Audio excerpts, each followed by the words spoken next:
Welcome in to another edition of Kickin' It. I'm Jeff Woody. I'm here with Grant Mahoney. We are, as always, brought to you by Kelderman Manufacturing. Kelderman.com. You're going to go find a whole bunch of cool stuff. We do have, I'm not going to belabor too much of a point because we have a fun, long interview with a recurring guest, a seasoned, a friend of the program. Ari Temkin is going to be on from Big 12 Sports, or Big 12 Radio. So, Grant, how you doing, buddy? Hey, what's up? Hello. I'm doing well. How you doing? Did you just Fetty Wap us? I did. Yeah, baby. 1738. That was the thing in my friend group in college. It was just, Yeah, baby. anytime. I like It that. doesn't really matter what the thing is. Doesn't need context. You want some? I got mushrooms for omelets. Yeah, baby. Would you like cheese on that? Yeah, baby. Fetty Wap put out some bangers. This true. It's true. Also, doesn't he just have one eye? Yeah, we are weird. We're not even a minute and a half into this show, and it is already completely off the rails. I'm not sure what's going on with his eye, to be honest. I don't know if I want to go down that path. So anyway, Ari Temkin from Big 12 Radio comes on, and we have had Iowa State kind of past glory royalty in the last couple weeks. We will continue to have some more fun Iowa State glory royalty in the upcoming weeks. We did want to bring in sort of like every once in a while a national perspective on what we're seeing. So you don't, if I say that it's cold and then I walk outside and you say that it's cold, but then someone from Florida comes up and like, I can't even go outside. You're like, oh, okay, it's not that bad. Like, it's just a perspective thing from just outside of wherever we're looking at. So get a perspective outside of Ames. So Ari Temkin, who does cover Big 12 broadly for Sirius Radio, is going to come on. We're getting some fun stuff. Knowledgeable dude. He's a talker, but it is, like you said, it's fun to get someone else's perspective so that we're not, consistently drinking the Iowa State Kool-Aid and having a biased opinion that he, can get an outsider's view of what's going on in the Big 12 outside of Ames, Iowa. All right. So without any further ado, Ari Temkin of Big 12 Radio. All right, now we welcome in Ari Temkin of Sirius XM fame. He's officially a recurring guest now. This is his second time on the podcast. And right out of the gate, we are going to start with the fact that Ari went to Kansas. So we can collectively dislike him. Thank you for coming on despite the fact that you're wrong. Just saying. Welcome back. I mean, I did go to Kansas. I am a Jayhawk, but I do love me some Iowa State athletics because I love TJ Otzelberger and I love Matt Campbell. And I love JV Pollard. So I've got nothing bad to say about Iowa State athletics, and I root for Iowa State except when they're playing Kansas. That's an interesting jumping off point. I'm just gonna use that as this is the first season in a long time, if ever, where when you're talking about when Iowa State plays Kansas, instantly everybody goes basketball, right? That's when it matters. This year, Iowa State, Kansas in football is one of the more important games in this Big 12 season. What the hell is happening in the Big 12 for that to exist? Well, I mean, Lance Leipold, first and foremost. Kansas has obviously had some success in football, but it's been very moderate. And it's been spotty because you have like Gale Sayers and then nothing, and then Mark Mangino and then nothing, and now Leipold. Right. No, and I mean, Glenn Mason had a few years, but yeah, I mean, so in the era in Mangino is completely different in terms of what went into the success then versus what's going into the success now. But Kansas was a FCS level program playing in the Big 12 for a decade. I mean, that's it. The only games on their schedule where they competed and won, and in some cases lost, were when they played FCS opponents. So there's no other way to classify and characterize where Kansas was a football program than they were a FCS program playing, in the Big 12 for a decade. So, I mean, it kept sinking. It was rock bottom, and then you weren't sure when rock bottom would actually hit. I mean, they were literally on the verge of breaking an all-time record of games consecutive not covered until it crazied up until that Oklahoma game at Memorial Stadium, where they were literally inviting fans in at halftime because the game was closer than they expected it to be. And then Caleb Williams goes and has this ridiculous play on fourth down, and the rest is history. But that was the game. If they had lost that game and not covered that game, they did lose. that would have set the record. And basically since then, it's like this seminal moment of Kansas football. And it's epic timing for them because, when the Big Ten came around looking for potential expansion candidates, Kansas wasn't even an option for them because of football. And so I think that was a real sobering moment from a Kansas perspective, because we thought basketball will take us wherever we need to go, and realized that basketball doesn't matter at all in terms of that discussion about attractiveness to bigger conferences. So they've invested it heavily. That's why Leipold not only came, but stayed. And it's great for the conference because we need to have more consistent quality teams. And obviously Kansas was not at that level for a decade. Yeah. And so now, I mean, Kansas and Iowa State, both of which being teams that return a ton, and you return a lot of talent, you look at them as sort of two in the upper chunk. So being a guy who covers the Big 12 more globally, what are the other teams that fall into that upper chunk in football? Now, I mean, there's still one, isn't there one more transfer portal sort of like summer session that can happen depending on like coaches leaving or something like that? So like rosters are mostly set by this point. Who else belongs in that bucket of top teams? Because it doesn't feel like there's any one clear cut, look out for them, this is Alabama or whatever. Who else belongs in that from your perspective, sort of covering it nationally, not just from our little Ames hole where we look out from everybody else? Yeah, it's a great question. And, it's funny. I don't know if you guys caught the clip from Joel Klatt the other day where he basically just gave Utah the Big 12 championship. And it's easy, like, buddy. Yeah, like easy, buddy. First of all, this is of all the years to like be that definitive about a Big 12 champion. This ain't it, this ain't it. It's funny how there's like Pac-12 people are just so still like looking down their nose at the Big 12 and like think this is like the American Athletic Conference or something. Like they're in, like the Pac-12 had a renaissance last year in football and they were good for the first time in like 2 decades. And suddenly they're like, oh, look at how great we are. Like, okay, let's see what happens when you. 2 good teams. There are 2 good, and right. And it was a renaissance and it wasn't even that elite. So, look, with that being said, Colorado was good in October for 3 weeks. Good against TCU. But so with that being said, I do think Utah deserves to be at that upper tier. I think the upper tier has 3 teams. I think it's Utah, Kansas State, and Oklahoma State. And I think that's, Kansas State for what they have back, and then what Chris Kleiman has done. Like at this point, there's a respect you have to put on coaches that consistently do it. And Campbell's in that same category, no doubt about it. But I mean, with the roster that they have, it's mind-boggling. Kansas State lost a quarterback to Ohio State and ended up with the better quarterback. Like, that's the world we're living in right now. It's wild. And that team wasn't the one that Joel Klatt said was unequivocally going to win the Big 12. So I would also put Oklahoma State in there based on what they did last year and what they return. Ollie Gordon, I think certainly Woody from a running back perspective, you got to love what he does and think like there shouldn't be much. He gives me real Breece Hall vibes, legit, because he's a physical dude, long strider, a guy that doesn't look like he's as fast as he is, and also it's like getting hit by a semi truck when you go to try and tackle him just because of his weight. So he's just a big dude. But yeah, Oklahoma State, I mean, they don't have Gunner anymore. They don't have Gunner Gundy. So what? But they've got that dude. They got that dude from Texas Tech, went to Michigan and came back, Bowman, right? Well, who's 7th year, 46 years old. I think he started his career when Woody was still at Iowa State. Yeah, he's on Medicare now. Maybe even Dave Archer was still at Iowa State when he was 1993, man. When he started.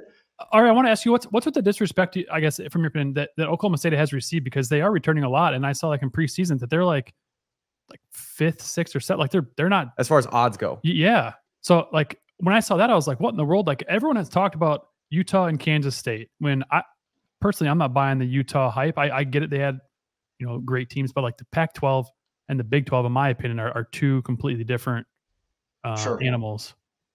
They are kind of built like a Big 12 team. I'll say, historically they're more physical and want to play run. It's funny to call the Big 12 more power football running, but that's certainly what the Big 12 has evolved into. So, and I was going to get to my second level, which I think are teams that could still win the Big 12, which includes Iowa State, Kansas. I think West Virginia's in there.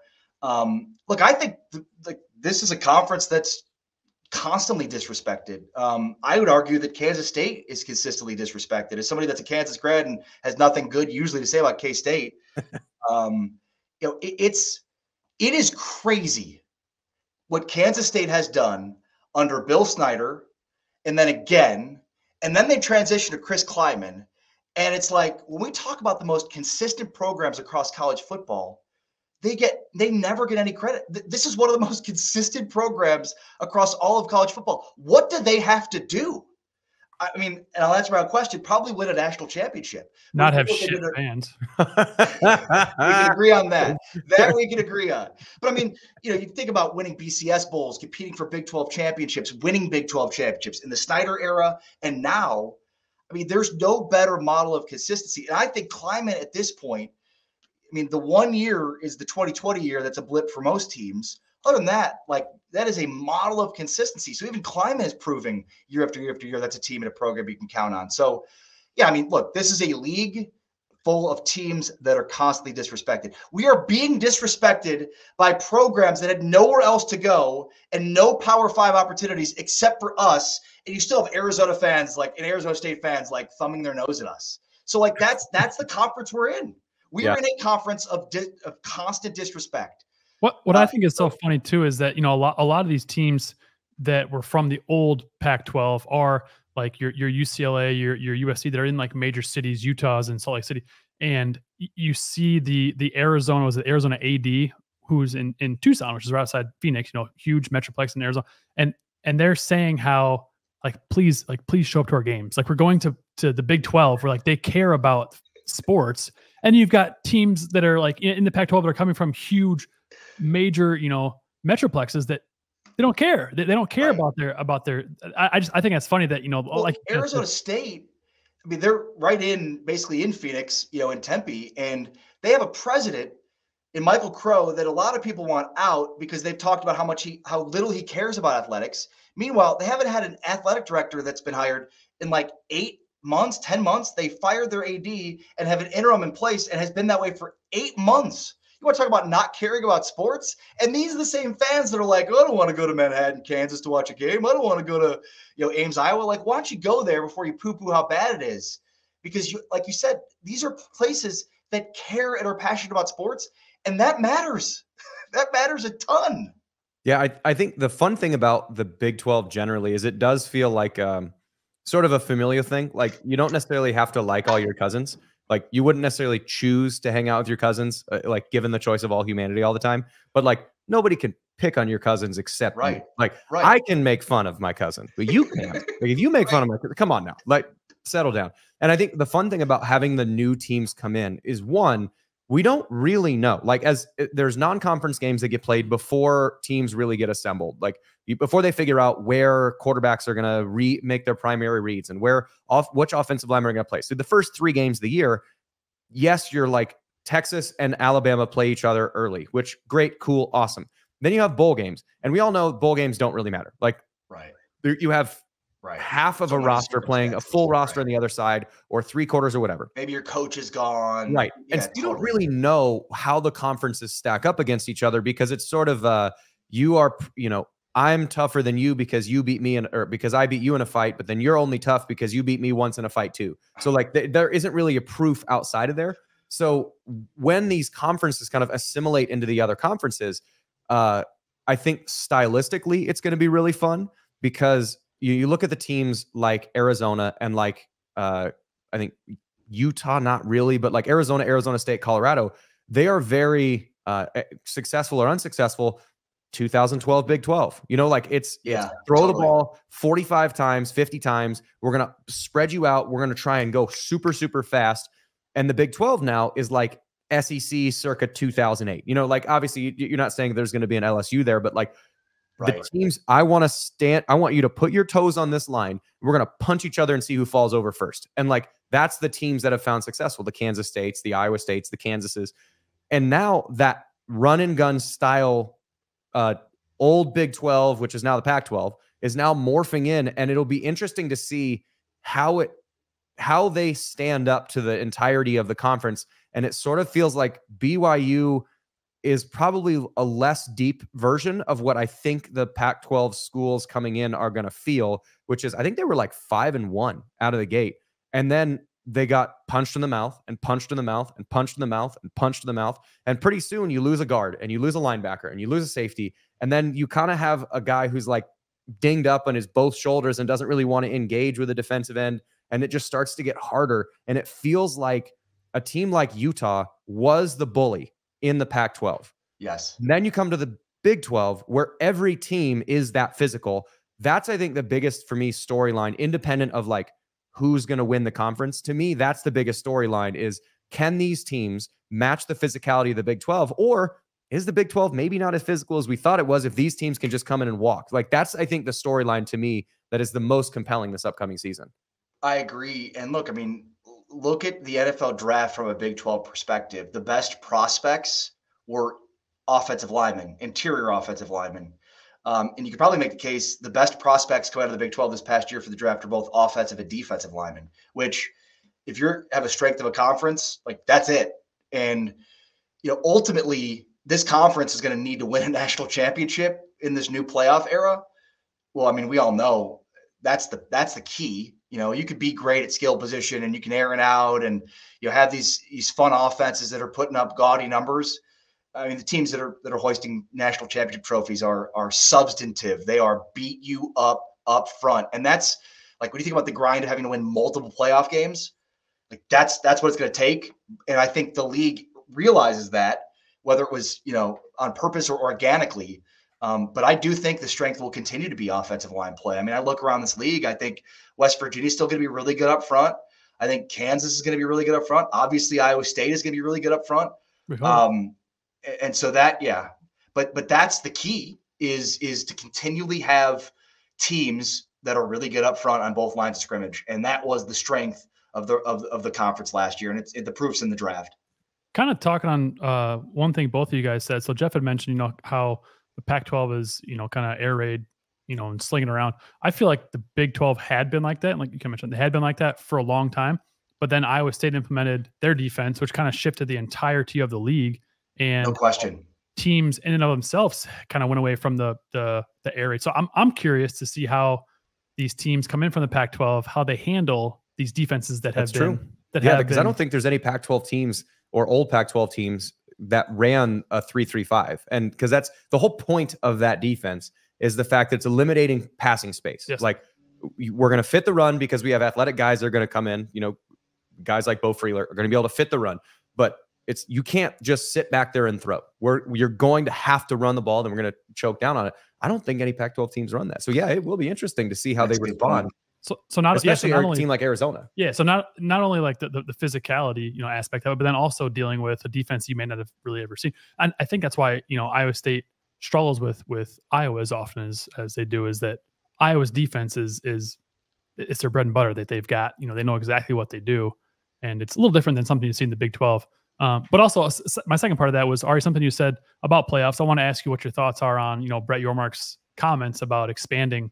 We can talk about just the college football playoffs for now. We can maybe talk about March Madness later on. What are your thoughts on Yormark's comments on, you know, wanting to expand the college football playoffs? Yeah, and to the first part, what you guys were just talking about with the, you know, the rush 3 drop 8, you know, obviously if you see 3 down linemen, you know, let's run the football. Like, come on, what are we doing here? And if you aren't able to do that, then you're screwed. 100%.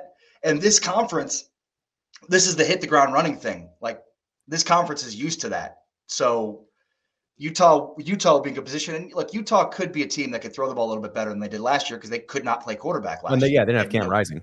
Yeah. So, you know, but they're still going to run the football effectively. And yeah, I mean, if you don't have a good running game, like, you have no chance, especially against most of these teams that are, if a 3-3-5 is in their base, there's some 3-3-5 concepts in there. Most of these teams are going to have some of that. So if you can't run the ball, good luck, because they're going to rush 3 and drop 8, and you're not going to have any windows to throw the football. In terms of, you know, the piece about the playoff, I mean, look, the Big 12 ended up where it ended up because it really had no other options. I mean, this is a, you know, SEC and Big 10 flexing their muscles, and we're going to take our ball and go home. And, you know, if you're Brett Yormark, what else are you going to say? You know, and he said as much a couple of weeks ago in Phoenix about, Am I happy with it? No, but it's kind of where we had to be. We didn't really have much of a leg to stand on right now. And so, they get that look in 8 years, which could adjust the model of money. But here's the thing. And even though the money is so much larger now and is only getting worse and worse, the other way for the SEC and the Big Ten, this is a conference that's members have made the most out of their money for a long time. So even though the numbers are even larger and the gap is even larger, like talk to J.B. Pollard, talk to Gene Taylor, talk to Travis. Talk to any of the athletic directors that have always dealt with, revenue shortfalls and issues relative to Texas or Oklahoma or even the SEC programs. So, there's never been a direct line towards success and money. Just ask the New York Yankees, especially within recent history. It's certainly a huge piece to it, but it's not as if you're taking a whole bunch of money and now taking it away from these programs. They're adding more money, and so you've just got to figure out a way to be, to be a little bit more, thrifty. And that's so true. But these programs are accustomed to doing it and have done it very successfully for a long time. Yeah, and so just thinking about like not necessarily the monetary piece of the playoff. One thing that I think is fun about the playoff, just because it's May, like you're still everybody's in dreamer mode. And I think the cool, fun part about a 12-team playoff is that you have 8 home games that are going to be played at least. So the fact that you could have realistically a home playoff game, because at least this year, and then it'll shake up. I don't know how the seeding is going to work. They haven't released how it's going to work in 2026 or beyond. But at least this year, if you win one of the major 4 conferences, you are a top 4 seed, meaning you get to host a playoff game. So you imagine the amount of juice that would exist in Ames or Manhattan or Stillwater or Salt Lake City. Imagine hosting a playoff game against a team like Michigan, against a team like USC, against a team that has a quote name brand that had to kind of be a fit into this. The juice that would exist around that stadium would be unbelievable. And I don't know. Electric is one word for it. But it feels like that to me is sort of the fun part about this playoff. Like, yes, there's more money and there's more teams, and the bowl games, they don't matter. They're going to matter even less now. But like, that's the cool part, is that there are going to be home games, and there will at least be one Big 12 home game. And I don't know, just to me, it feels like I want that to be one. When I was talking about the cousins, I want it to be Oklahoma State, Kansas State, Iowa State, Texas Tech, like one of the OG kind of core teams that has been through some shit. And like, that's what I want them to actually get the honor of being able to have. Well, look, I mean, every university has donors, and nothing fires up a donor base to spend money than something like that, which to this point, the Big 12 hasn't had tons of access to, right? So we're not even sure of the benefits from a donor perspective that a playoff appearance will bring on, because we're going to have a playoff spot every year, and that hasn't been the case previously. And that's huge, right? I mean, donors want to win, but once you show, hey, look at us, look at what we're doing. We're competing at the highest level, but we need more money in order to win a playoff game. We get to a second round. There's no telling what kind of an impact that can have. And I think the second part of the question was the future expansion of the playoff and your Mark's comments about being open to it. I mean, anything you hear about more teams, just realize that means more SEC and Big Ten teams, right? It might not every year, but most year it will. What? They have not been the ones that have been in control of this, Ari. It has been the ACC all along. Well, and this is where like the Big 12 is just kind of sitting there and letting everybody, like letting these conferences fold themselves. I mean, look, the Pac-12, like the Big 12 looked like it was to be the first to die. And then the Pac-12 is dead. This is a total Game of Thrones, guys. Like the ACC is about to implode. The ACC is Florida State is suing the Atlantic Coast Conference to try to get the full details of the contract rights, which are with the television rights that they don't even have. I mean, you've got Clemson suing the conference, and they're like, just come to Papa, like Clemson may end up in the SEC, and Florida State may end up in the SEC, and Duke may end up in the Big Ten, but like not all of them. Come on, let's go ACC. Come to Papa. What house would the Big 12 be if this was Game of Thrones? In my mind, I haven't seen Game of Thrones, but in my mind, what's going on right now? It's just gore and boobs. That's pretty much the whole show. Well, who was close to death and then rose from the ashes to become one of the top. Are we Targaryen? Are we House Targaryen? Aiden, Well, have you watched Game of Thrones? God, you're too young. In my mind, I guess what's going on is the scene from Anchorman when all of the different news anchor stations are fighting. See, now you're speaking my language. Yeah. Basically the same show. Just a little bit less majestic, substantially less gore, less heads on pikes in Anchorman. Yeah. Brick, you killed him. I did. Where'd you get a grenade? That's true, actually. That scene was very reminiscent of Game of Thrones. Where did you get that trident? One question I kind of want to ask you. Yeah, this might be out of left field, but if, say, they were to expand the college football playoffs to 32 teams, getting kind of extreme now, but let's just go with me here. Mother of God, please no. Say they do that, would they then eliminate out of conference games, and it would just be just a conference, 9-game conference schedule, and then into playoffs?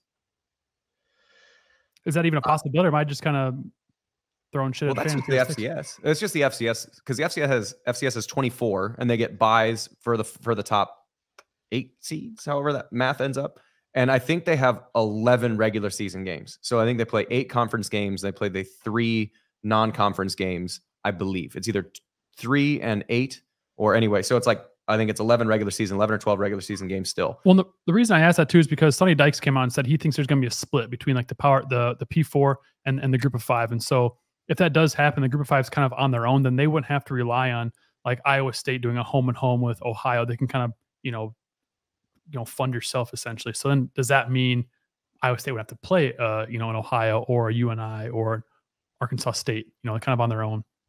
Man, there's so many ways that this could go. You could start to dream up the most wild and insane situations. I don't think, I'm not going to disagree with Sonny Dykes here, but they're not going to cut off complete access to the group of 5. You cannot alienate the entire country like that. I mean, you give a shit, man. Yeah, totally. You need to at least give them some carrot. Now there is that, would the group of 5 hold their own playoff with all the teams that don't get in? I think that would be awesome and a great idea and a great concept. Yeah. Look, the Supreme Court said it. The NCAA can't rule on anything because they're a monopoly. And so anytime the NCAA, think about the transfer portal thing, right? Like they came out with a rule that said you can only transfer once, and then they were really difficult on anybody who wanted to transfer a second time. And then the courts came in and ruled in favor of the athletes, and now you can transfer as much as you want. Wow. And the NCAA is essentially a cuck to the courts right now. They can't do anything. They're helpless. And the reason for that is because the Supreme Court said you're a monopoly. You can't create rules without competition. So what that said was each of these conferences had to create their own rules. So conferences have to govern themselves unless we move more towards what it looks like we're moving towards, which is, and this is where this stuff is super interesting, but it gets so in the weeds, and it's like, man, do people care? I don't know how much people care about it. And then you get lawyer stuff, and I always talk about I'm not a lawyer, but I like to play one on the radio occasionally. But you do look like you're moving more towards some sort of a CBA.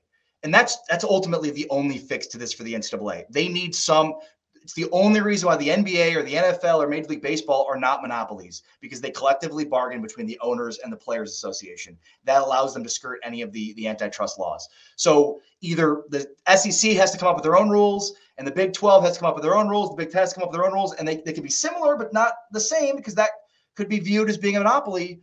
Or there's some sort of what Ross Dellinger reported today, which is more of a structure for profit sharing and inevitably a CBA, some sort of a collective bargaining agreement. Yeah, to me, that makes 100% sense, because you have to have some other party to that rule. So if you are a monopoly, you can't just say Standard Oil, this is what your price of oil is. Right. Take it or leave it. You can't get anywhere else. Screw you. That's kind of the whole point. And so you have to have something on the other side that says we're agreeing to this. I think, to me, it's not going to happen, because that would involve giving too much seats at the table. But no other league has, no other sport outside of the Premier League and Champions League, relegation in this sense is the easiest solution to this very complex problem. Because how do you determine who's the best, who's the worst?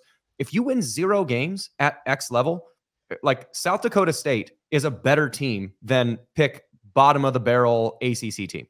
They are a better team. Let them play up.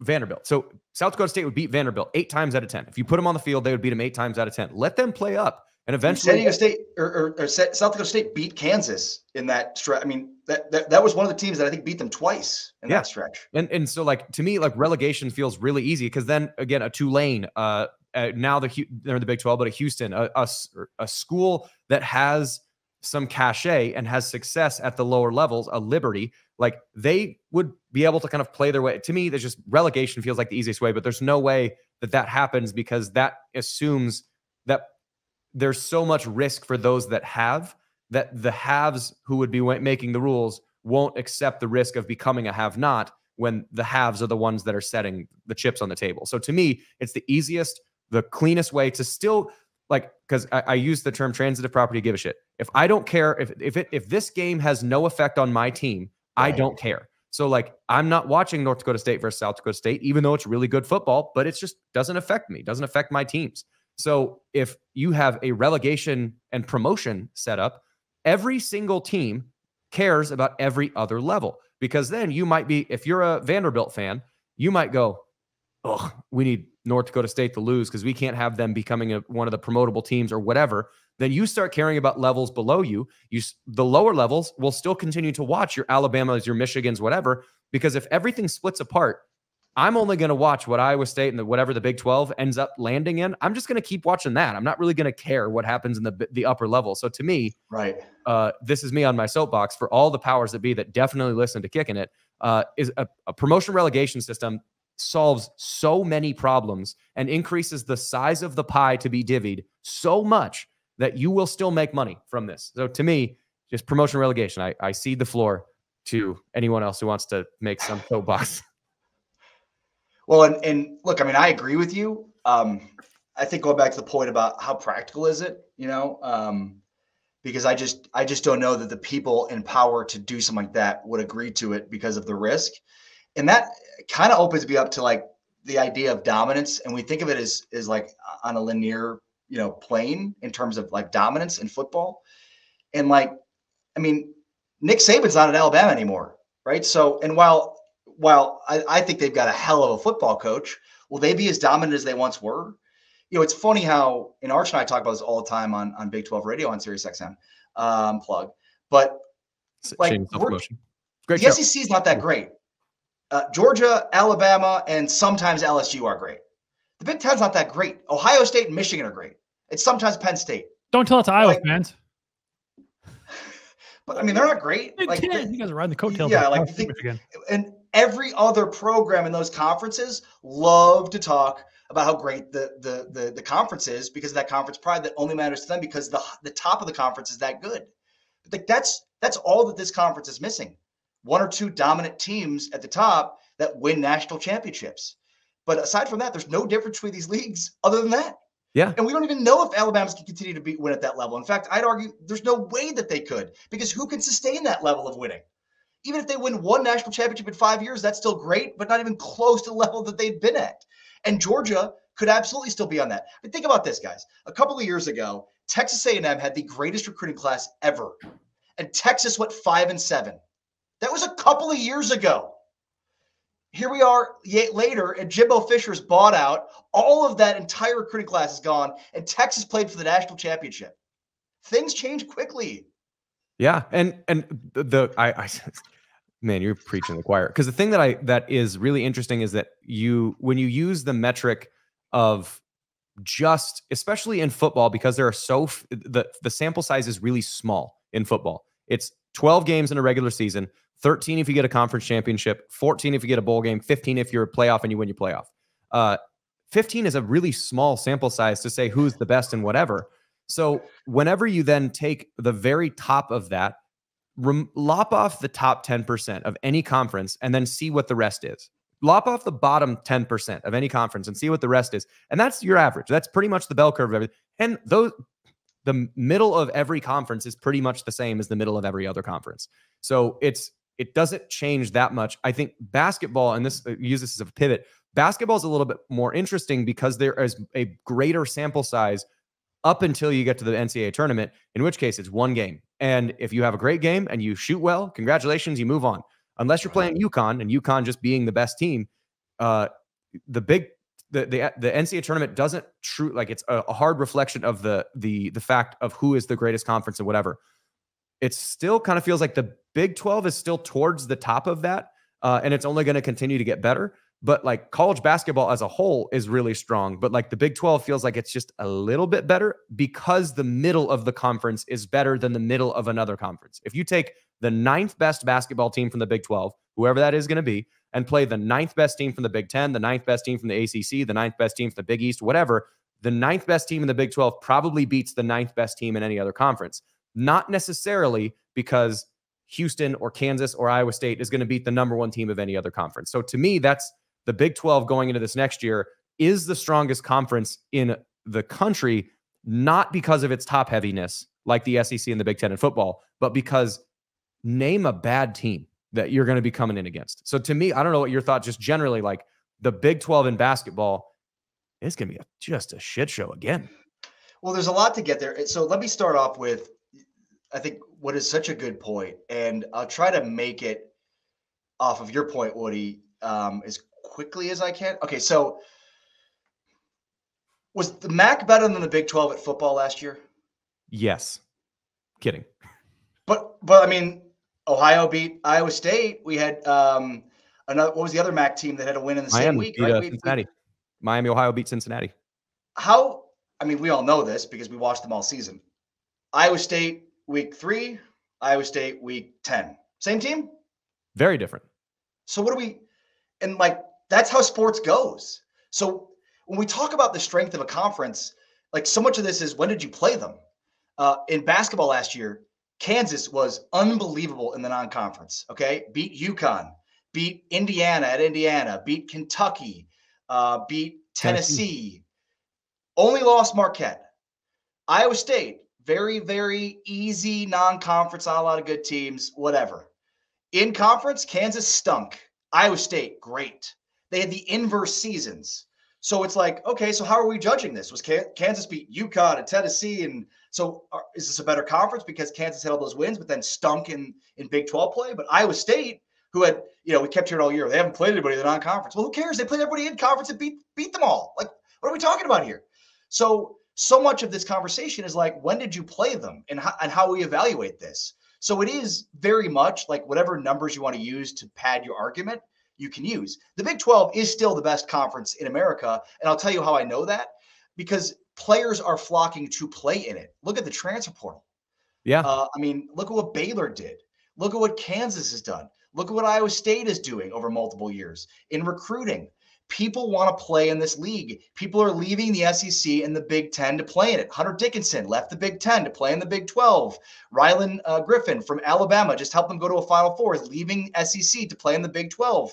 We can go on and on and on about guys that are leaving conferences to go play in the Big 12. In football, the opposite is happening, and that's how you know the hierarchy is what it is, right? You've got Dominic Williams, who's an absolute monster at TCU, who uses TCU as a leveraging point to then jump up to OU as a 3-star recruit. So what's happening to the Big 12 in football is doing the opposite in basketball. And that's how I know that the Big 12 is the best conference in basketball, because the best players want to play in the best conference. Why do you feel like, because the Big 12 has been the best basketball conference and, for a few years, why do you think it is that when March Madness rolls around, we're not seeing, 3 teams in the Final Four from the Big 12? Like, what is it due to just the physicality of, going through the Big 12 schedule, or is it the teams that figured them out, or, what do you think I think with Houston this year, there's a little bit of injuries, and I think Jamal Shedd wasn't hurt. Kansas as well. Yeah. But anyway, that's not. I mean, we had a stretch where we won 2 consecutive national championships and appeared, and I think, was it 3 or 4 straight national championships? And I think prior to there was like 5 or 6 straight team Final Fours that had a Big 12 team in it. Yes. Yeah. Yeah. Oh yeah. Yeah. That stretch, I think, goes back really far, and obviously changed this year. So silly question. We can move on. No, but I mean, so part of this is we have had the success because it's not just the same team too, right? Like the Big East is great, but it's UConn winning back-to-back national championships. Baylor, Texas Tech, Baylor, and Kansas all play in the national championship game in 3 consecutive years. That's not happening in other conferences. But the other part is, and I think Iowa State's the perfect example of this. Iowa State in year one under Otzelberger was a Sweet 16 team, right? Mhm. That team might be the third best Otzelberger team. How'd they get to the Sweet 16? Well, matchups. Mhm. It is the NCAA tournament is so matchup driven. They had some pretty good opportune matchups where their defense could really dig in and dominate. Well, once they had to play a team, I think it was Miami that they lost to that year because they would have had to play Kansas in the Elite Eight. That's the only reason why I remember it. Is like they played a team in Miami that could score, and it was like that's over. But it was an incredible season because they got to the Sweet 16 because of matchups. Mhm. And I think the opposite happened to both Kansas and Iowa State this past year. Well, and I think another thing that's interesting, just talking about matchups and kind of seeding in the Big 12 or in the NCAA tournament, is this. It feels like the fog has lifted a little bit on what the tournament selection committee broadly wants to see in a tournament resume, which is they're going to weight the non-conference early season more than they're going to weight the in-conference wins, which again, you can make the reasonable or even conference tournament wins, because again, it's the thought process goes is I'm tough because you beat me or because I beat you in a fight, and you're tough because you one time beat me in a fight. Like that argument, it kind of, if you squint hard enough, you can see the logic behind it. So in the upcoming seasons, the upcoming non-conference, it feels like teams are going to start taking. They're going to take the test for the test, write the answer that you think the test maker wants to see. So it feels like you're going to start seeing a lot more of that, which should theoretically, you'd think the Big 12 would fare well in that, especially with the influx of talent that's come to the conference, that teams like Iowa State, Houston, Baylor, Kansas, that Arizona is now in the Big 12, like teams that have a lot of talent in these non-conference tournaments and these non-conference matchups. If they stack the schedule as heavy as I expect them to, you're going to see more. Hey, sometimes Duke and North Carolina are both 1 seeds. Well, you might see a Kansas and a Houston both as a 1 seed with an Iowa State as a 2, like that kind of thing, where the seeding is better, which means the matchups are better. So it feels like the matchups going forward, this isn't necessarily like a prove it year, but this is okay, I see what you want now. Let's go do the thing that you want. So let's go stack the non-conference. Let's fill that thing up. And then now tell us that we don't belong with 5 teams in the top 3 lines. And I'll tell you what, like Iowa State last year hurt itself with its non-conference, but I think this year, if they had the same non-conference, they'd be fine. So much of it is how did what are the expectations and perceptions of you before the season? I am a little concerned about, like, you want to play better teams all year to be more equipped to playing in the tournament, but at some point there's diminishing returns on that because of fatigue, because of wear and tear. The Big 12 is going to 20 conference games. We've been at 18 for a decade. That's huge. Yeah, and that was Bill Self's been talking about that now, and another coach basically said the same thing. So like it's happening. It was decided 20 league games. I don't know the coaches love that. I think even Bill Self's comments were like, okay. But it's purely done because you're going to lean into your best product, and that it makes sense from a Brett Yormark perspective. But like, Jeff, let me ask you this. You got to the last game of your football season. How many guys in your roster at Iowa State were healthy the last game of the season? Fully healthy? Grant? Yeah. I was fully healthy, can confirm. Grant? 0%, right? 1%. Yes. 1%? I'm 2%? Grant? 3%? Kickers are people too.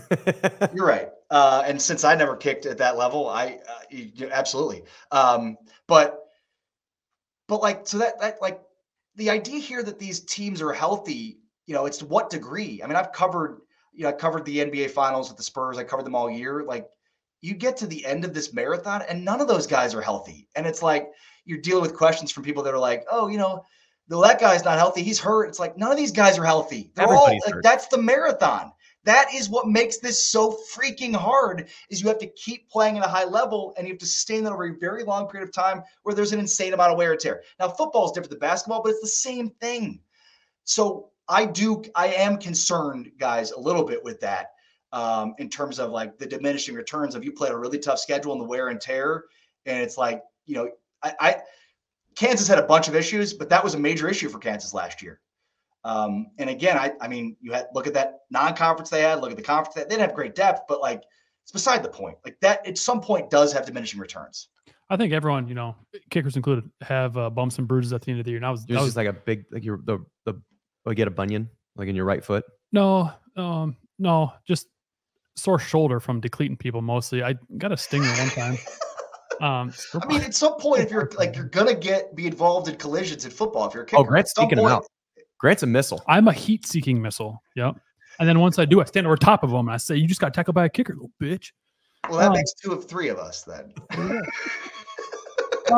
So Ari, I want to ask you. This is kind of a two-sided question, basketball and football. Who do you feel like are going into next season? Who do you feel like are maybe some of the teams that aren't getting talked about enough, or who are being disrespected?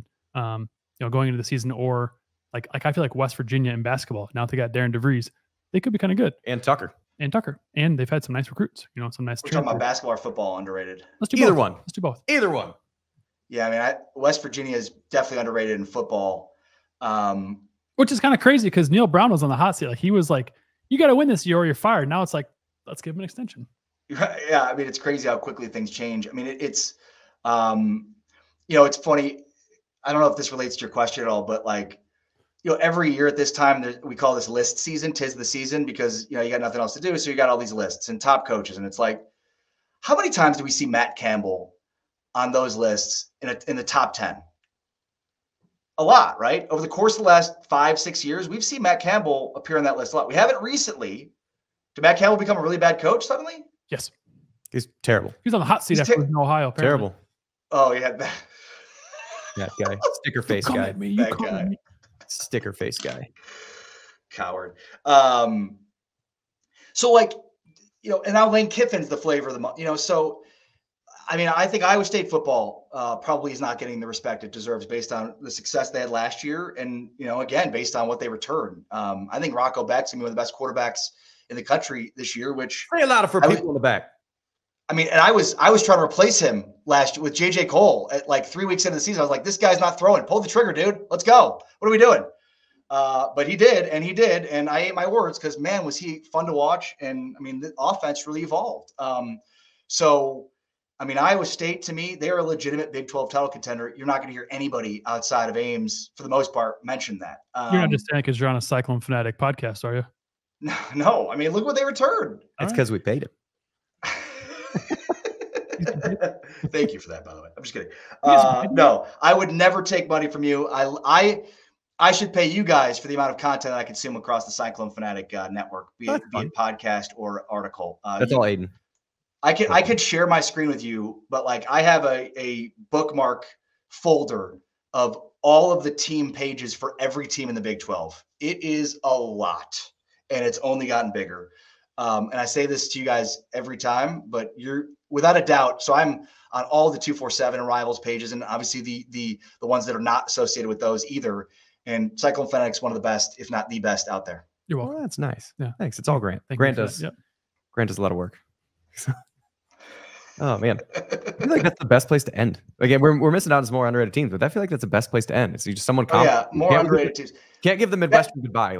Zip. We're just gonna head out, guys. Have a conversation at the doorway for 45 more minutes. I want to ask you about Kansas State's transfer portal in basketball. Oh, you just okay. We'll do that. We don't have to. I love seeing them suck like I do. I love seeing them miss out on these top tier. It's not a long-seated, but it's deep-seated discontent between Grant and Kansas State. I will remove myself from this disagreement. I'd stand up behind somebody in a fight, but no, this one I don't need you for this one. I don't know. This is all Grant. I'm on Grant's side here because I lived in Lawrence for 4 years. I went to Manhattan once and nearly got into a fight with a group of people that only wanted to fight with us simply because we were from Lawrence. And so it was like this entire teak fraternity. Hopefully one of the guys that was there was listening to us, but it was a joke. It was ridiculous. It was everything I agree with Grant on with this. It's like we could be rivals and whatever, but it was just belligerent and dumb. And we weren't even doing, again, we were just minding our own business. And somebody brought up the fact that we were Kansas, we were from KU, and it was this whole thing. So I don't like your kind around here. 100%. And I am totally with you, Grant. So now I have a ton of respect for their athletic department. I think Chris Kleiman is a hell of a football coach. I think he is too. I think Jerome Tang's a clown, though. Yeah. Yeah. Like the ellipses on the end of that. It's not a period, an exclamation point. It's just there are times I think he's a genius and I love him. And there are times I'm like, that ain't it. And it's weird. So yeah, I'm with you. And look, I mean, I went to KU, so I'm never going to root for Kansas State, but Thank you. I do like their football program. I'll say that. I do like Gene Taylor. I have a ton of respect for their AD. But yeah, I'm not a huge fan of their fans who tend to be belligerent for no reason. Yeah. Get them. Yeah. Fuck them. Ducks. Why do you not like Kansas State? Because they're all douchebags.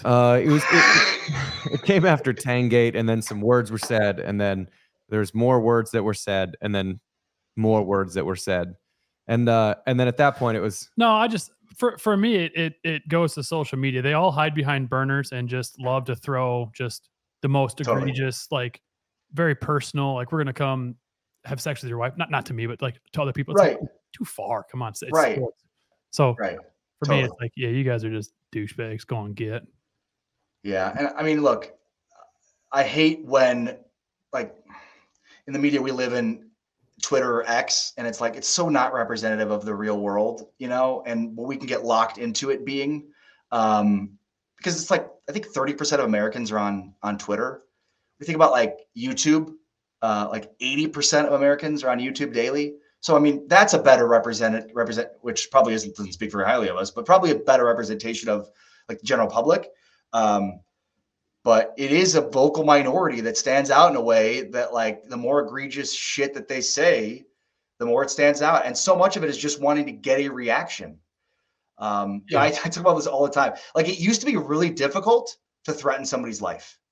You used to have to know where they lived and you'd have to like get out a letter and then you'd have to type it out or write it out. And then you'd have to get a stamp and you'd have to go to the post office.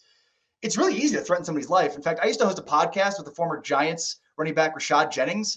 And when Dak Prescott hurt his ankle who was this corner years ago, Rashad Jennings, who had the same number but played running back and hadn't played for the Giants in years, was getting death threats on Twitter because he had the same number and played for the same team years ago. People are so dumb, they don't even know whose lives they're threatening. They're so lazy and dumb, they're not even threatening the right people. And I bet they weren't putting their actual name on those tweets they were hitting send to as well. No. Oh, man. So it's like, yeah, like people are dumb and lazy. And that's what we're talking to. We're talking to those dumb, lazy people. Hey, you dumb, lazy person. No, nobody listening to this or watching this is dumb and lazy. I think people that are threatening other people's lives on Twitter and then get it wrong, they're dumb and lazy. And there are a lot of them. I think the my take on fans, generally fan bases and our perception of them, if you were to take 100 of any fan base and put them in a room, 90% of them or more are going to just be nice people that like you'd interact with at the grocery store. They hold the door open for you. It's, oh, hey, ma'am, you dropped your purse. Like that kind of Manhattan. thing. Still, it's just what are the other percentage of the last 10? What are they doing? And that's sort of your perception. So like every fan base has them. Iowa State has sticker face guy. Like there is at least some percentage of every fan base that is just obnoxious.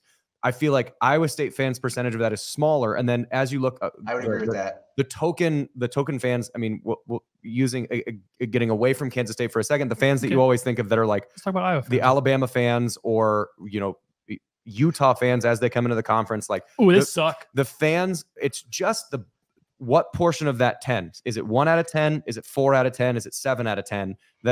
Which is still 7% on the big end of the fan base. It's like most people are nice people. Just every once in a while, it's just what percentage of the fan base are dicks. You want to know why I've got such an animosity towards the UNLV fan base? We're gonna cut this whole thing, but no, because when we played at UNLV my freshman year, I think it was, there was a little 7-year-old girl that was at the railing. Hey, 21. Hey, 21. I turn around. Hey, you suck. Like, okay, like where are your parents at? So do that little 7-year-old girl. UNLV fans can shove it. She's probably chances are the parents were screaming "you suck" at other players up in the stands because that girl didn't learn that from nothing. They learned that from their parents. I'm sure their parents were also screaming at youth athletes as well and their kids' sporting events too, which you see a ton of if you have kids. It's disgusting. Look, I mean, like there are a lot of Kansas fans that I can't stand. You know, I mean, we all have, every fan base has them that are like, yeah, you're annoying. And I don't want you representing my fan base either. So like, and it, to me, it goes back to like the Big 12 fans should be more family now, because like we've been through it all. We thought we were gone and we were no longer Power 5 and where are we all going to go? And we're going to be WAC members. And so the fact that like we've been through the fire together, it feels like there's just more of a kinship now, a connection that maybe wasn't there. We're going to compete and have fun. We're going to take these games seriously. Absolutely. But like, it's just sports. It's supposed to be fun. And we are family, because we've been in a situation where Texas and OU told us, you're not good enough. You're not good enough. That's what Texas and OU told the rest of the Big 12. You're not good enough. And so like, that sucks. That sucks for everybody, all of us. So there's a commonality there that we should all share. Yeah. Well, I think we've got enough time of yours on a midday of your work that we're stealing. So where can, for those Iowa State fans that don't know where to find you, where can Iowa State fans find you to talk more about how Grant is dumb? At Ari Sports on Twitter, and go subscribe to Sirius XM and listen to Big 12 Radio, where we talk a lot of Big 12 football, channel 375. Neat. Thanks for coming on, Ari. Yeah, thank you so much for your time. Thank you for asking me. I appreciate it, guys. Appreciate it. Take care. That was Ari Temkin. He's fun. I mean, just you can tell that like he knows what he's talking about, is a fairly informed human being, and is able to then elucidate those points. What quite did you well. say? Elucidate? Elucidate. To make clearer with either words or further description. That's a new one to me. I elucidated that point. He is, and he's just like he's erudite. I have to say that again. Erudite. You're getting too deep now. That's what she said. She's never said that before. So I caught the top of his head. Like he doesn't have to like Google stuff. Like I have to Google stuff. Oh yeah, the quarterback from 1994 Iowa State team. He was great. Yeah, Joe Klatt lost to him 20-14. Like he knows. Yeah, he's a professional. For the entire, I mean, not just one team, but like the entire conference. It's impressive. So in the next coming weeks, we are going to have more. We're going to get back to more Iowa State guests, and then come June into July, we're going to have some more fun, kind of expanding outside beyond the Iowa State arena. And then once we get through June and July, we're football preview again. August is almost here. Now, granted, August is a long ways away, but anyway, we're getting back to Iowa State in the next couple of weeks. Yeah. So our guest next week helped Iowa State beat Texas for the first time ever. How's that for a tease? For sure at Texas, maybe not ever, but for sure at Texas. I did too. Yeah, so did I, Jeff, but we're talking about the guest. Yeah, I mean, he's also just one of the nicest people that you'll come across. Yeah, he is. When I think of that game, I think of this guy. And oh, that's true. So audio only listeners can't really see that, but okay. Also he's the only. Check us out on YouTube. Then he's the only person that I can have a conversation with about the future of mortgage rates and the amount of and the value of the dollar, because he works for the Federal Reserve as a professional in big picture money policy. So yeah, I'm going to talk to him about when's my interest rate going to come down in my house. He probably won't be able to control it. Maybe I give him some more information. Anyway, yeah. Next upcoming weeks, and then the week after that, probably the most excited to talk to this person that I have been for any of these interviews in a very, very long time. It's gonna be good. And Aiden, you're going to need that bleep button. You're going to need a lot of ducks for that one coming after there, because and it's not George Condit. He ain't like those walls. He ain't gonna change. He is. He's set in his ways. Last thing I'll say, Jeff, is that I told you in the last episode I was excited, man, because this weekend I was, installing my nukes. How was the red carpet? They loved it. The little bee pictures. Yep, I've got bee pictures. Did a nice, fun little reel. I had some, I had a mariachi band there. It was kind of to welcome them into their hives because they love dancing. Well, not just that, but they're very much like they are what my mind is at all times. Just here, there, everywhere, squirrel. So like it's never slowed down. That's why the mariachi band works so well. But no, it went well. It's all the two hives. Didn't get stung at all. Very gentle bees. Fed them some sugar water. Each one of them gave you a hug before they went to bed. Smooch, nice little smooch. No, they're going to be, I gave them a nice pep talk before I left. They're going to be nice honey producers. So I plan on harvesting that honey around August. So it's big. August, big month. Big month. Olympics, football season preview, Mahoney. That's right. So that's all I got. You got anything else? No, that's it. Sweet. So thank you to all of our loyal listeners. Hope you guys like this guest. Hope you guys are enjoying our summer series. It's been fun for us to interview people. But as always, remember, adopt, don't shop.